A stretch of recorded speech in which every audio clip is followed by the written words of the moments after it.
Hi everyone, hope you're doing well from wherever you're watching this channel, depending on your time zone. Now, the issue to do with the Butere girls is still going on, and I can tell you, Butere girls is now becoming very popular. I'm sure even next year, many people will be taking their learners to Butere girls. It has just become popular. It has just become, in fact, from national issue to international issue, because even now the stories is being told in the international media houses like BBC.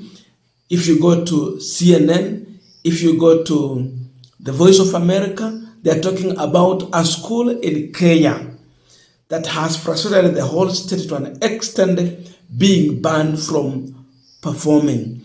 So the issue is about Butere girls, and the syllabus is going so much quickly, because as we're speaking now, Butere girls' hit song is finally out. The song is out in public. The syllabus is going so quickly. And if you listen to that song, you will get there is a very strong message there. Gen Zs are now embracing Butere girls. The youth of this country are standing with the Butere girls. The song goes like, Kasongo Ndio agenda.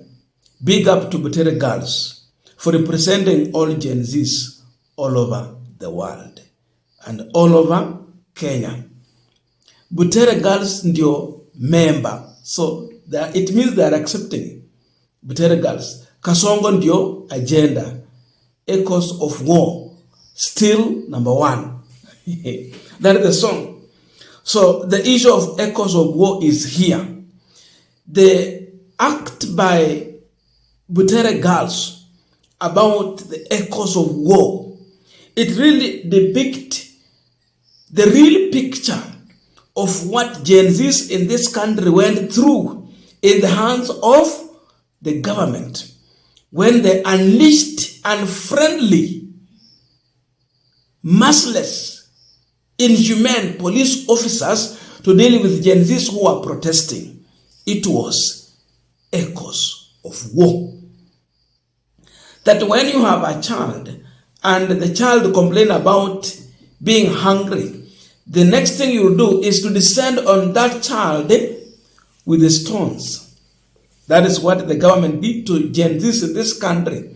When they complain that the taxes are high, the next thing they did, it was the government to unleash heavily armed police officers with a clear directive or instructions to shoot, to kill with live bullets instead of rubber bullets. Many youth suffered in this country, and that is one of the reasons why the youth are now embracing this this play by Butere girls. It really represents the real picture of this country. Sababu wanasema fasihi ni kioo cha jamii. So through such tales and act, it also reflects on how we live as a society and as a country. It is a way of expression. It is a way of even, I can say, educating the society. Because also we are raising a generation. Sisi tulikuwa tunasoma kifo kisimani wakati wetu mtihani ya 2011. And there's a lot we learned about governance, leadership, and the society at large. So it was a story, but now we are living in the reality. Even this youth, the students, when they are acting all these plays, it is a true story and a true life that they are going to live. What is really happening in real life situation. So that's a fact. Sasa syllabus inaenda mbio. And the government is afraid.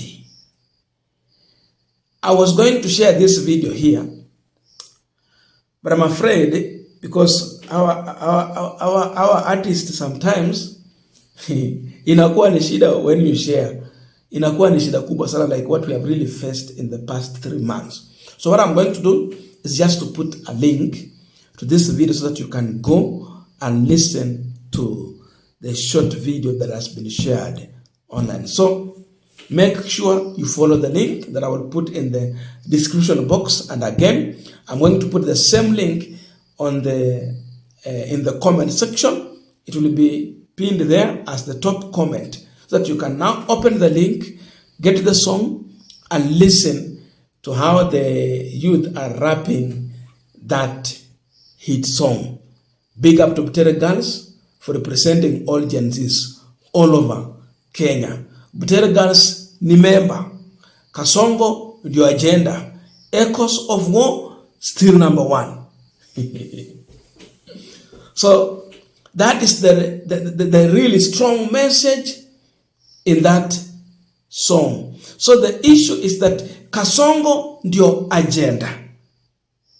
Nothing else. Our agenda is Kasongo. And the agenda is that Kasongo is a failure. Kasongo has failed the country. Kasongo must just go. Kasongo is a liar. Kasongo is everything that we have to reject. Kasongo is leprosy in this country. That is it. So Gen Zs are here. Kenyans are here. And I want to tell you, this song is going to trend. And already it is trending.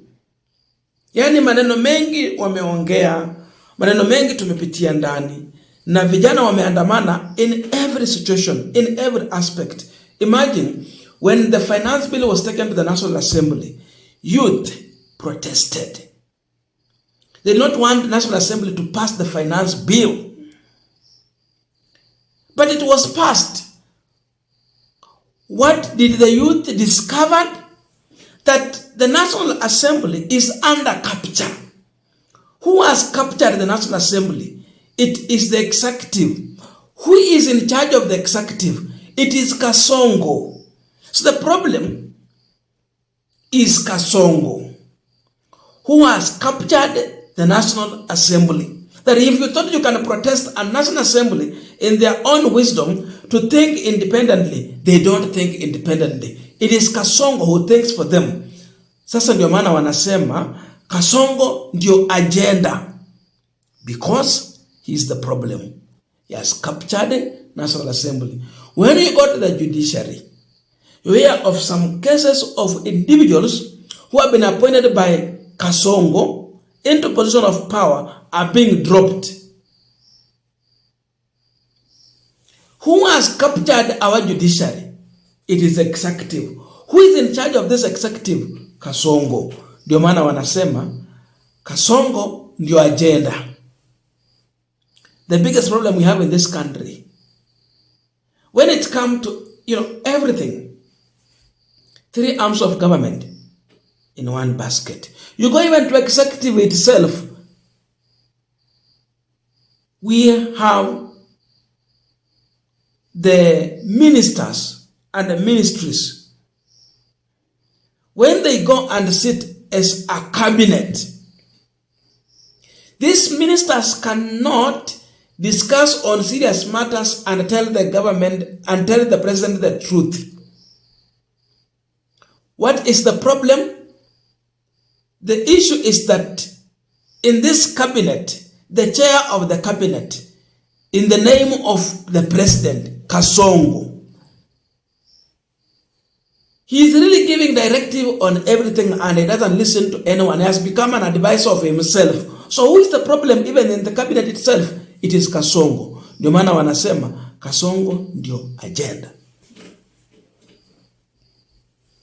For us to enjoy freedom in this country, Kasongo ndio agenda. He must go. For us, even to have that chance to express ourselves freely, like what is already protected in our 2010 constitution, Kasongo ndio agenda. He must go for us to enjoy that freedom. That is what has encouraged the young men and the women to sing or compose this song. The issue of our education, our health care, in order to be fixed, The agenda is Kasongo. He must go for our health to be fixed. And that is what the youth are communicating. Kuna maneno mengi tunaweza sema, but let me reach there. But thank you so much for listening up to this far. But please remember to subscribe, like, share, and comment on this video. Thank you and see you in our next video.